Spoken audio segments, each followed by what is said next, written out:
It's better to be a job creator than job seeker.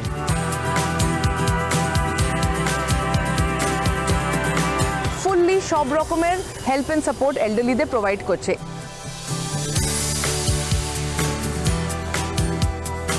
Today is bad, tomorrow will be worse, but day after tomorrow it will be sunshine. এখানে তোমার people can here you.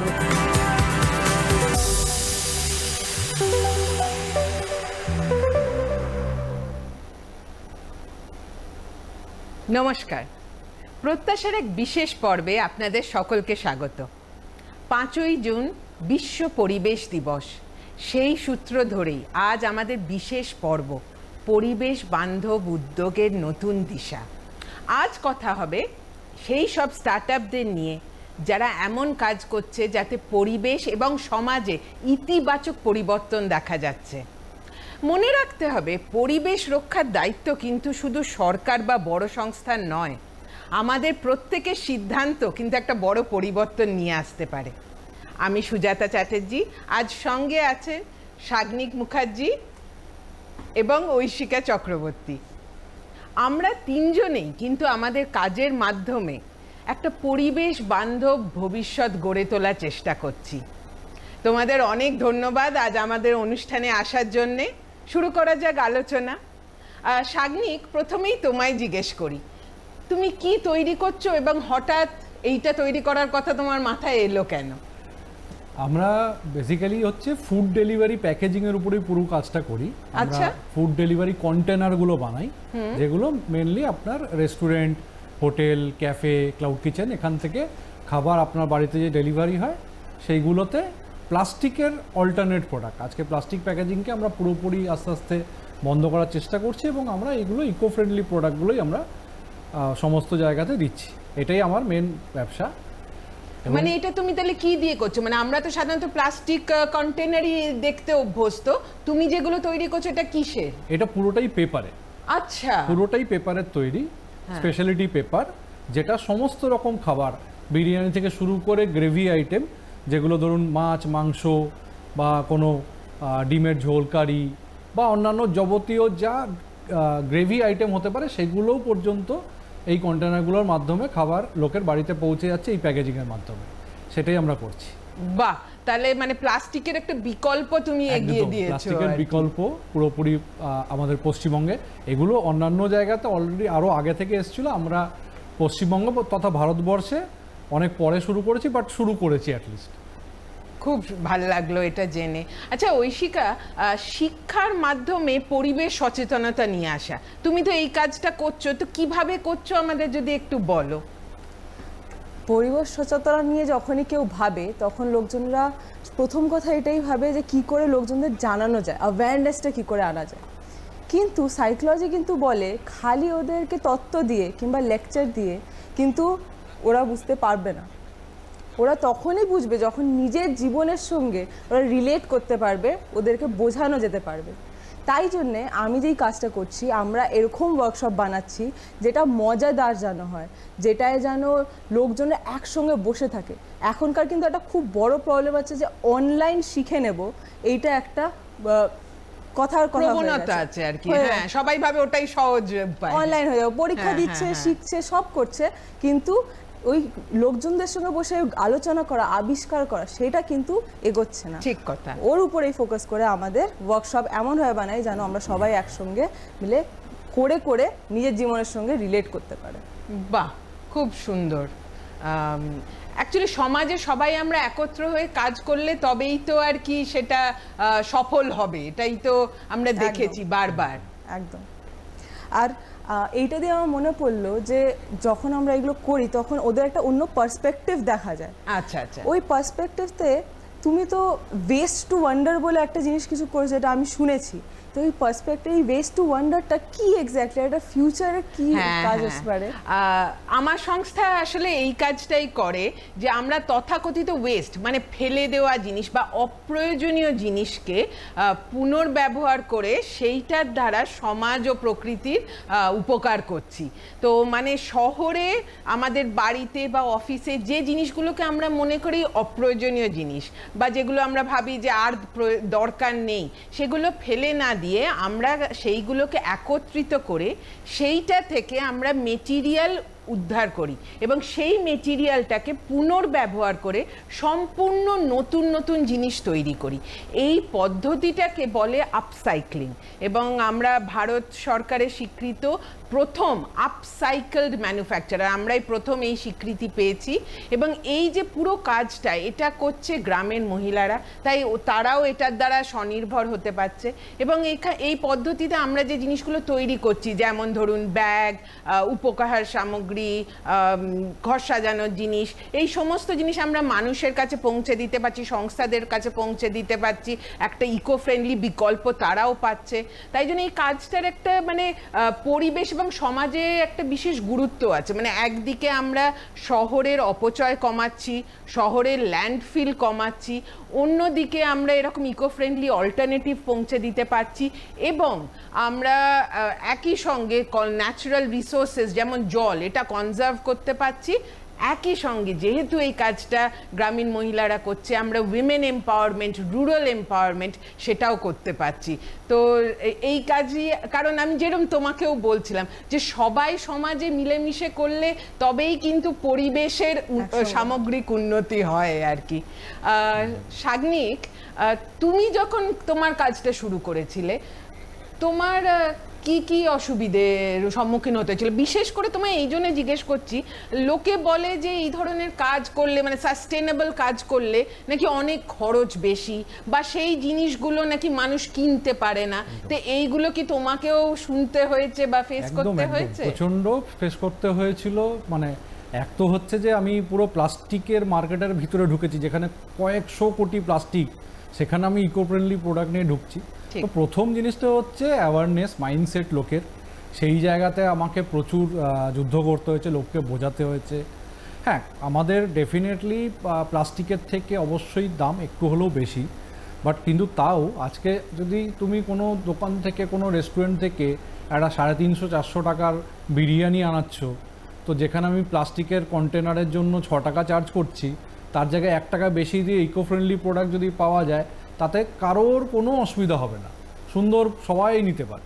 তো সেই জায়গাটা আর কি, এটা অনেকটা আমার কি মানসিক আমাদের যে মনে হয় যে বোধহয় অনেকটা দাম বেশি হবে, তাতে আমার অনেকটা ক্ষতি হয়ে যাবে। একদম, এটা পুরোটাই মানসিকতা। কেউ যদি মনে করে যে হ্যাঁ আমি করব, আজকে তো অনেক কর্পোরেট, অনেক রেস্টুরেন্ট আজকে প্লাস্টিক থেকে পুরোপুরি শিফট করে গেছে পেপারে, তারা সমস্ত পেপারে দিচ্ছে, কোথাও কোনো প্রবলেম না। তো সেই মাইন্ডসেটটা বাকি সবার মধ্যে আসলে দেখবে অটোমেটিক প্লাস্টিক আস্তে আস্তে আস্তে আস্তে দূরে চলে যাচ্ছে, শেষ হয়ে যাচ্ছে আমাদের থেকে। আর এমনিতে এই ধরনের সাস্টেনেবল কাজ করতে কি কোনো বিশেষ অসুবিধে হয়েছে বা শুরু করার সময় কোনো বাধা ফেস করেছো? শুরুতে বাধা বলতে আমাদের কিছু কমপ্লায়েন্সেসে দরকার পড়ে, একটা যে কোনো ম্যানুফ্যাকচারিং, যেহেতু আমরা ম্যানুফ্যাকচারিং এ ছিলাম, একদম ঠিক কথা শুরু করেছি, তো কমপ্লায়েন্সগুলো অনেকটা লেন্দি প্রসেস। তো সেই জায়গাতে আমাদের কোনো নলেজ ছিল না সেরকমভাবে। তো ধীরে ধীরে আজকের দিনে এখন যেমন অসুবিধা হয় না, বাট শুরুতে একদম চাকরি ছেড়ে ব্যবসায় এসেছিলাম, তো সেইগুলো আমার যেন অনেকটাই অসুবিধা তখন হয়েছিল। বাট আজকের দিনে যদি বলি যে হ্যাঁ না, আমার অনেকটাই ঠিক আছে, এবং সেই কমপ্লেন্সগুলো অবশ্যই দরকার। একটা শুরুতে প্রসেসে সময় লাগে, বাট তারপরে আস্তে আস্তে ধীরে ধীরে ঠিক হয়ে যায়। হ্যাঁ, মানে আলো আশা দেখিয়েছো আর কি, মানে এগিয়ে গেলে পথ আছে, পথ আছে একদম। তো আমি সুজা দিদি তোমাকেও একটা জিজ্ঞেস করি, তোমারও তো বেসিক্যালি হচ্ছে আপসাইকেল প্রোডাক্ট এগুলোতে, তো তোমার কোথাও এরকম মানে লেগেছে, মানে এখন কিরকম কাজের ক্ষেত্রে কিরকম রেসপন্স পাচ্ছ? আমি বলবো যে যত দিন যাচ্ছে আমার মনে হচ্ছে যে ইকো ফ্রেন্ডলি সাস্টেনেবল প্রোডাক্টসের কিন্তু ডিমান্ড ক্রমশ বাড়ছে, মানে মার্কেট অ্যাকসেপ্টেন্স যেটা বলে সেটা ক্রমশ কিন্তু বাড়ছে। যখন আমরা শুরু করেছিলাম তখন আরও বেশি করে মানুষের মনে আমরা দেখেছিলাম অনেক বেশি দ্বিধা আছে যে এই জিনিসগুলো কীরকম হবে, বা ইন জেনারেল রিসাইকেলড আপসাইকেলড বা ইকো ফ্রেন্ডলি জিনিস কতটা সুন্দর হবে, কতটা টেকসই হবে, দাম কীরকম হবে, এবং অনেকের মনে অনেক ভুল ধারণাও ছিল। কিন্তু এখন আস্তে আস্তে সচেতনতা বাড়ছে, এবং আমি ব্যক্তিগতভাবে বলতে পারি যে আমাদের প্রোডাক্ট যারা একবার দেখেছে বা ব্যবহার করেছে তারা কিন্তু তারপর আরও অনেক বেশি আগ্রহী হয়েছে। তো সেই জন্য ডিমান্ড নিশ্চয়ই আছে। আমি তো খুব গর্বের সঙ্গে বলি যে আমাদের প্রোডাক্ট শুধু মানুষের কাছে দেশ জুড়ে পৌঁছে যাচ্ছে তা না, অনেক বড় বড় সংস্থারা নিচ্ছে, এবং তাছাড়া আমরা 3-4টে দেশে এক্সপোর্টও করছি। তাই ডিমান্ড আমার মতে নিশ্চয়ই আছে ইকো ফ্রেন্ডলি প্রোডাক্টের। তবে হ্যাঁ, অনেকটাই পথ চলা বাকি আছে, অ্যাওয়ারনেস বা সচেতনতা এখনও আরও অনেকটাই সেই ব্যাপারে কাজ করতে হবে এবং আরও অনেক মানুষের কাছে পৌঁছতে হবে। আমি যেটা বলছি সেটা হয়তো খুব সামান্য একটা লেয়ার অফ মানুষ বা সংস্থার কাছে আমরা পৌঁছতে পারছি, আরও যাতে সবার কাছে পৌঁছতে পারি আমার মনে হয় আমাদের সবাইকে মিলেমিশে সেই উদ্যোগ নিতে হবে আর কি। এই সূত্রেই ঐশিকা তোমায় জিজ্ঞেস করি, আমাদের এই প্রোগ্রাম অনেক স্টুডেন্টরা দেখে বা নতুন প্রজন্মের অনেকেই দেখছে, তো তুমি তাদের কি বলবে? এই সাস্টেনেবিলিটিকে কি ক্যারিয়ার বা স্টার্ট আপ হিসেবে কি তাদের ভাবা উচিত? মানে আমি তো আমার দিক থেকে বলছি যে আমি দেখেছি যে একটা ডিমান্ড আছে, কিন্তু তোমার অ্যাডভাইস কি হবে নতুন? তো এইটা তুমি এক্স্যাক্টলি যেটা বললে যে এখন কিন্তু আস্তে আস্তে ডিমান্ডটা বেড়েই চলেছে। আর ডিমান্ড খালি না, এখন যারা কাজও করছে যে কোনো কোম্পানিতে, যখন কেউ কাজ করতে যাচ্ছে ওরা কিন্তু খালি স্যালারি দেখছে না। এখন স্পেশালি নতুন জেনারেশন যেমন যেমন আসছে যারা ফেস করছে, ইনফ্যাক্ট এই জেনারেশনটা কিন্তু প্রথম জেনারেশন যারা হয়তো ওদের আগের জেনারেশন থেকে কম দিন বাঁচবে এই সাস্টেনেবিলিটি আর ক্লাইমেট চেঞ্জের জন্য।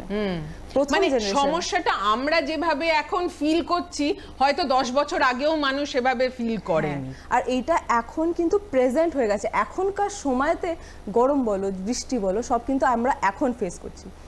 এই জিনিসগুলো মাথায় রেখে যতটা বেশি অসুবিধা ততই কিন্তু আমাদের সুযোগও গড়ে উঠছে।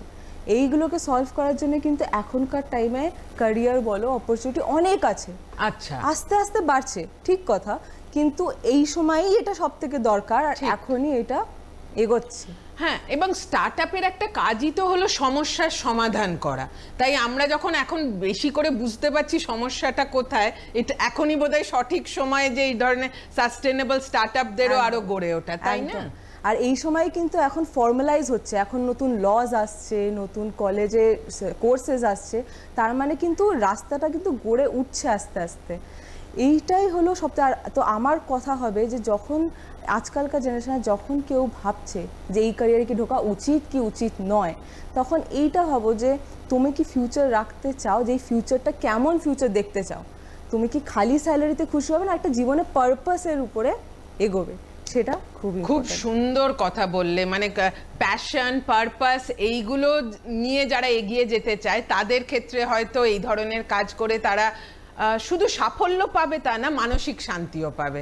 আমি তো বলতে পারি যে আমি অবশ্যই পেয়েছি। তবে এই সূত্রে আরেকটা কথা শাগনিক তোমায় জিজ্ঞেস করি, তুমি যেহেতু কিছু বছর তো এই ক্ষেত্রে কাজ করছো, ধরো যারা স্টার্টআপ এইভাবে শুরু করবে সাস্টেনেবিলিটি বা ইকো ফ্রেন্ডলি প্রোডাক্টস নিয়ে, কিছু কি সুযোগ সুবিধে আছে সরকারের তরফ থেকে বা ব্যাংকদের তরফ থেকে? এই ধরনের কাজ করলে কি কোনো স্কিম আছে বা সুযোগ সুবিধে আছে? সরকারের তরফ থেকে প্রচুর সুবিধা আছে, আমরা অনেকে জানি না। প্রচুর স্কিম, ঠিক আছে, সেন্ট্রাল গভর্নমেন্টের স্কিম আছে। এখন তো যেহেতু সেন্ট্রাল আর স্টেট গভর্নমেন্ট একসাথে এসে গেছে, তো এখন স্টেট গভর্নমেন্ট থেকেও পাওয়া যাবে। বাট প্রচুর স্কিম, স্ট্যান্ড আপ ইন্ডিয়া আছে, স্টার্ট আপ স্কিম আছে। আমরা যেমন নিজেরাই স্টার্ট আপ, তো আমরা স্টার্ট আপ ইন্ডিয়ার থ্রু দিয়ে আজকে ব্যাংকের থেকে কোলাটেরাল ফ্রি, মানে এরকম, মানে আজকে যে আপনি ব্যাংকে গিয়ে যদি কোনো লোন চান, ব্যাংক সবার আগে জিজ্ঞেস করে গ্যারেন্টি কী আছে। তো সেইখানে সরকার নিজে গ্যারেন্টি দিচ্ছে স্টার্ট আপদের জন্য যে কোনো গ্যারেন্টি লাগবে না, পুরোটাই কোলাটেরাল ফ্রি, লোন পাবে, এবং যথেষ্ট পরিমাণ একটা ম্যানুফ্যাকচারিংদেরকে আজকে সেন্ট্রাল গভর্নমেন্ট 20 কোটি টাকা অবধি লোন দিয়ে দিচ্ছে। বাহ, ঠিক আছে, তো এইরকম বিভিন্ন প্লাস শুধু তাই নয়, এক্সিবিশন করা, মার্কেটিং করা, প্রত্যেক জায়গাতে সরকার পয়সা দিচ্ছে। মানে ইভেন এরকমও হয়, আজকে কোথাও আপনি স্টল দেবেন কোনো এক্সিবিশনে, সেটা দেশে হোক বিদেশে হোক, তার 50% কস্ট গভর্নমেন্ট দিচ্ছে, বাকি 50% আপনাকে দিতে হবে। আচ্ছা। তো এইরকম বিভিন্ন সুযোগ আছে, আমাদেরকে ভালো করে জানতে হবে। তো স্টার্ট আপ ইন্ডিয়া বা মাই গভর্নমেন্ট ইন্ডিয়া বলে এরকম বিভিন্ন সাইট আছে, যেখানে গেলে না পুরো ডিটেলস সব কিছু লেখা আছে, এবং ওইটা ধরে কেউ যদি পড়াশোনা করে নতুন কোনো ব্যবসা করার চেষ্টা করে, সে পুরোপুরিভাবে সফল। এবং ব্যাংকে গিয়ে কথা বললে তো বাকি ব্যাংকও অনেক হেল্প করে দেয় আজকের দিনে, কিন্তু সঠিক জায়গায় যেতে হবে। এই সুবিধাগুলো আছে। শাগনিক, তুমি নিজে সুবিধে পেয়েছো কিছু, এই স্কিমগুলোর পেয়েছো? একদম। আজকে আমি 3 বছর ধরে হচ্ছে, হ্যাঁ। এখনো পর্যন্ত আমার কোলাটেরাল ফ্রি চলছে, হ্যাঁ। এবং মানে গভর্নমেন্টের ব্যাংক থেকে আমাদের পুরো লোন নেওয়া, এবং সেই লোন দিয়ে আমার ব্যবসা পুরো আজকে দিনে চলছে। এই যে কথাগুলো তুমি বললে, আমরা আশা করছি এতে আরো অনেক দর্শক বন্ধু অনুপ্রেরণা পাবে। একদম। অনেকেই ভাবছেন হয়তো যে শুরু করবেন, বা হয়তো সবে শুরু করেছেন, তারা কিন্তু আজকে তোমার কথা শুনে আরো অনেকটা এগিয়ে যাওয়ার সাহস পাবে। ছোট থেকে বড় সব রকম স্কিম গভর্নমেন্ট দিয়ে রেখেছে। কেউ ছোট ব্যবসা করতে চাইলে মুদ্রা দিয়ে শুরু হয়, ঠিক। বড় হলে তো স্টার্ট আপের মতন স্কিম আছে। হ্যাঁ, মানে সব রকম আছে। এবার কে কি ধরনের কাজ করতে চায় বা কি তার প্রয়োজন, একদম, সেই অনুযায়ী একদম, দেখতে একদম। হবে। বুঝতে পেরেছি। আচ্ছা ঐশিকা, ধরো যদি কোনো স্টার্ট আপ বা সংস্থা বা আমাদের কোনো দর্শক বন্ধুই ভাবে যে আজ থেকে একটা কিছু পরিবর্তন আনবে তাদের জীবনে, বা যেভাবে তাদের কাজকর্ম করছে, কোম্পানিটা চালাচ্ছে, সেইভাবে কি কি পদক্ষেপ, সহজ পদক্ষেপ তারা নিতে পারবে যাতে তারা এখন থেকে আরেকটু বেশি পরিবেশ বান্ধব হতে পারে? প্রথমত নিজে একা নিজের স্টেপসগুলো নেওয়া কিন্তু সব থেকে ইম্পর্টেন্ট। ঠিক। সব থেকে মানে সহজ চেঞ্জ শুরু হবে নিজের থেকে। সব থেকে সহজ আর সব থেকে প্রথম জিনিস যেটা করতে হবে হলো নিজেকে যতটা ভালোবাসো, যে কোনো জীবিত জিনিসকে অতটাই শ্রদ্ধা আর ভালোবাসা দেয়া, এটা কিন্তু সব থেকে ইম্পর্টেন্ট। ওটা তোমার থালায় যে ভাত রয়েছে, ওই ভাতটা বড় হতে কার কার কত কত মেহনত লেগেছে, কাকে কত কিছু করতে হচ্ছে, কতটা জল লেগেছে, কতটা সময় লেগেছে, ওই করে তোমার খাচ্ছে। তারপর যদি ওটাকে ফেলে দেওয়া হয়, তা ওইটা আমরা ভাবি না, এই ভাবনাটা যে এই ভাতটাও কিন্তু কারোর একটা জীবনের একটা পার্ট ছিল। জল, খাবার, আর খালি তা নয়, জীবনের মানুষজনরাও এমন জিনিস নিজের জীবনে রাখবেই না যেটা তোমায় হেল্প করে না, তোমার কোনো কাজে আসে না। এটা হলো প্রথম। সেকেন্ড হলো সবসময় আমরা তো আশেপাশে লোকজনদেরকে দেখছি, হ্যাঁ, ঠিক আছে, এই লোকজনরা যে করছে সবাই কিন্তু সেম জায়গায় নয়, সবাই কিন্তু সেম সাস্টেনেবিলিটির কাজ করতে পারবে না। আমরা যেখানে আমরা আলাদা আলাদা কোম্পানি খুলতে পারছি, আমি পড়াতে পারছি, সবাই কিন্তু আলাদা আলাদা জায়গায় করতে পারবে না। অন্যদেরকে দেখে সেটা কপি না করার চেষ্টা করে নিজের জায়গায় থেকে অ্যাজ আ বিজনেসও বললে, মানে বিজনেস শুরু একদম, করার একদম। সময় তোমার কাছে ধরো দুটো অপশন আছে, হতেই পারে যে সব সময় সব থেকে সাস্টেনেবল অপশনটা তোমরা নিতে পারছো না, কিন্তু মাথায় এটা রেখে আগে গিয়ে ওই বদলটা আনা কিন্তু খুবই ইম্পর্টেন্ট। মানে নিজের মতো করে আনা। নিজের হয়তো মতো করে, সবাই নিজের যেটা জায়গায়। করছে সেটা আমি এই মুহূর্তে করতে পারছি না, কিন্তু আমার মতো করে আমি একটা ছোট পরিবর্তন করলাম আমার সংস্থায়, একদম। যাতে হয়তো একটু জল বাঁচলো বা একদম। একটু ইলেকট্রিসিটি বাঁচলো, একদম। সেটাও তো হতে পারে। সেটাই। আর সব থেকে বড় যেটা এফেক্ট করে নিজের পার্সোনাল, একা নিজেকে বলো কিংবা একটা কোম্পানি বলো, হলো নিজের আশেপাশে যারা সাস্টেনেবিলিটি ব্যাপারে কথা বলছে, যেমন আজকে আমরা বলছি, এরকম লোকজনকে খুঁজে বের করো, হ্যাঁ। আর ওদের সঙ্গে ঘুলে মেলো, ওদের সঙ্গে বসে। ওটা কিন্তু তুমি যদি কিচ্ছু না জানো, অনেকজনই বলে সাস্টেনেবিলিটি দেখে ভাবে না না আমি তো ওর কিছু ব্যাপারে জানি না, আমি তো ইঞ্জিনিয়ার, আমি পারবো না। ওইখান থেকে একদম যখন তোমরা এরকম লোকজনদের সঙ্গে বসছো যারা জানে, অনেক বড় একটা লিপ, 0 to 100 বলে না, হ্যাঁ। 0 to 100 একটা বড় লিপ, ওইটা করা কিন্তু সব থেকে বড় এফেক্ট আনে। আমার মনে হয় সদ ইচ্ছেটাই জানো তো সবচেয়ে বড় জিনিস, যে আমার যদি মনে ইচ্ছে থাকে যে আমি একটা এমন পদক্ষেপ নেব যাতে পরিবেশের বা প্রকৃতির ভালো হবে, তাহলে আমরা ঠিক সেই পথটা খুঁজে পাবো বা সেই মানুষদের খুঁজে পাবো যারা আমাদের ওই পথের দিকে একদম। এগিয়ে যাবে। আর এই কমিউনিটিতে বলতে গেলে কিন্তু আমাদের জীবনে অনেক আলাদা আলাদা জায়গাও আছে। আমাদের নিজের বাড়ি বলো, উৎসব বলো, ঘুরতে যাওয়া বলো, অনেক আলাদা আছে। এই উৎসব দিয়েও একটা কথা যে উৎসবে কিন্তু সাস্টেনেবিলিটি আনা যায়, যেটা আমি জানি যে তুমি অনেক করেছো আগে। তো কেমন ভাবে তুমি এনেছো? আসলে কি বলতো, উৎসব তো আমাদের জীবনের একটা অংশ, কিন্তু আমি অনেক সময় দেখেছি যে আনন্দ উৎসবের সময় আমরা মাঝে মধ্যে পরিবেশ বা প্রকৃতিকে ভুলে যাই। তখন হয়তো আমরা এমন কিছু পদক্ষেপ নিয়ে ফেলি যেটা আসলে আমাদের পরিবেশের জন্য একদমই ভালো না। তো এইটা আমার মনকে কোথাও একটা খুব ব্যথা দিচ্ছিল। বিশেষ করে ধরো কলকাতায় বা পশ্চিমবঙ্গে দুর্গাপুজোর সময় আমরা কত সুন্দর সুন্দর প্যান্ডেল দেখি, কটা দিন আমরা কি আনন্দে কাটাই, কিন্তু সেই প্যান্ডেলগুলো অনেকেই হয়তো থার্মোকল বা প্লাস্টিক বা এই ধরনের জিনিস দিয়ে তৈরি, এবং যেই উৎসব শেষ হয়ে যাচ্ছে সেগুলো যত্রতত্র ফেলে দেওয়া হচ্ছে। সেখান থেকে আমার মনে হয়েছিল যে এটাখানেও কি কোনো পরিবর্তন আনা যায় না।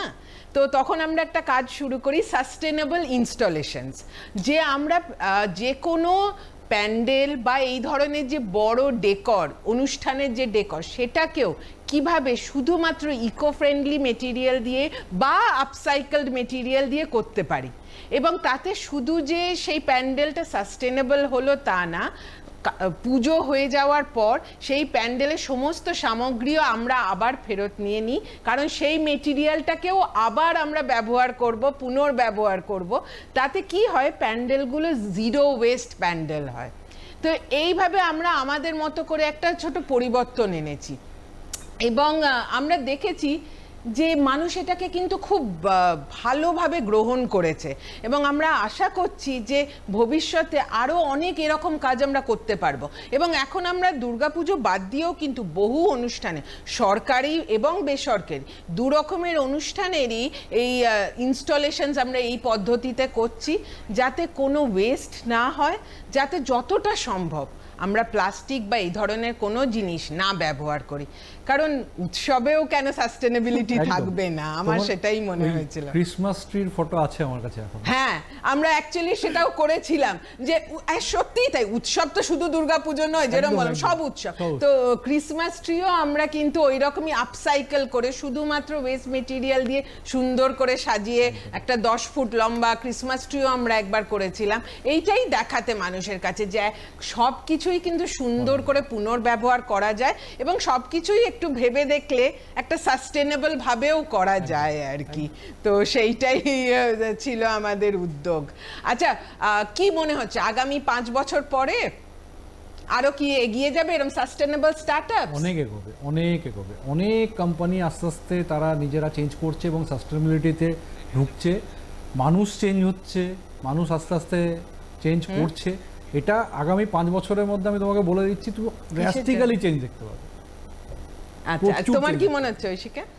আমার মনে হচ্ছে যে অলরেডি লোকজন ওটাকে একসেপ্ট করা শুরু করে দিয়েছে, যেটা খুবই ভালো ব্যাপার, যেটা আমরা এক্সপেক্ট করেছিলাম না। যে লোকজনরা পুরনো সময়ে কিন্তু আমাদের সাস্টেনেবিলিটিটা বেশি ছিল, তারপরে এখন একটা সময় এসে যখন কম, এখন আবার লোকজনরা একসেপ্ট করে নিচ্ছে।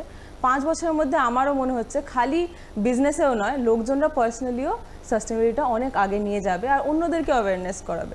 আর ট্রেন্ড বলে না, তো ট্রেন্ড কুল ট্রেন্ড হয়ে যাবে, কিন্তু ওটা কিন্তু চলে যাবে না, ওটা থেকে যাবে।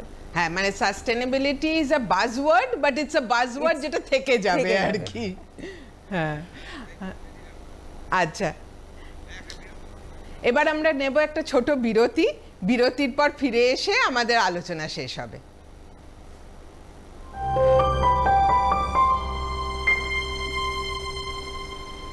জয় বীরু হোক বা টম অ্যান্ড জেরি, সবেতেই এরা ফেক। ও মাইকেল জ্যাকসন ফর্ম নাচ করতে ভীষণ ভালোবাসে। ও নাচ নিয়ে কোনো বকা খায় না, কিন্তু পড়া নিয়ে একটু বকা খায়, কি তাই তো? ওকে মা হাত দিয়ে মারে, খুন্তি দিয়ে মারে, যা আছে সামনে সব দিয়ে মেরে। মা এবং সন্তানের জুটি সব সময় সুপারহিট।